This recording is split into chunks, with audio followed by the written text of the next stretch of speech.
getting better. Let's go! Kita namin si Alden kasama mo dyan. Is he your lucky charm?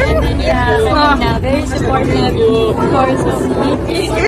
Matapos ang isang interview kay Catherine Bernardo, mabilis itong nag-viral sa social media, lalo na sa Instagram at Twitter. Ayon kay Catherine na masaya siya na si Alden Richard ulit ang kanyang leading man sa nalalapit nilang pelikula.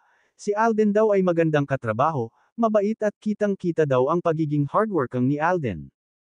After 5 years nga daw ang lumipas, simula noong sila ay magkatrabaho at ngayon na lang ulit mauulit ang pagsasama nila sa isang pelikula, at ang Season 2 pa daw ng Hello, Love, Goodbye, na milyon-milyon ang nanood sa Pilipinas, at maging sa ibang bansa.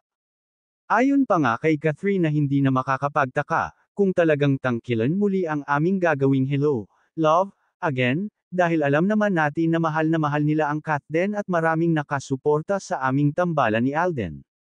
At talagang sila daw lagi ang laman ng mga balita, at kahit sa social media ay talagang Katden ang pinagsisigawan at pinaglalaban ng mga netizens. Ayon pa sa actress, na walang problema kay Daniel ang pelikulang ito, dahil wala nang pakialam si Daniel sa kanya ngayon dahil sa bago nitong nililigawan. At inamin din ni Catherine na noong una pa lang ay talagang iwas na si Daniel kay Alden, at insecure daw ito at ayaw ni Daniel talagang makatambol ni Catherine si Alden ever since. Ngunit ngayon daw na wala na sila, hindi na daw mapipigilan ni Daniel ang Katden. Maraming netizens tuloy ang natuwa sa nasabing interview. Tinanong pa nga si Catherine kung ano na nga ba talaga ang status nila ni Alden, ngunit agad itong ngumiti at sinabing malalaman nyo din yan soon. Kaya't naroon ay talagang napasaya ni Catherine hindi lang yung mga manunood kung hindi yung kanilang mga fans talaga.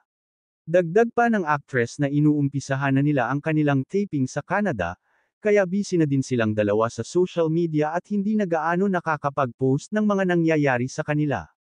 Abangan na lang daw ang Season 2, at talagang kaabang-abang daw ito.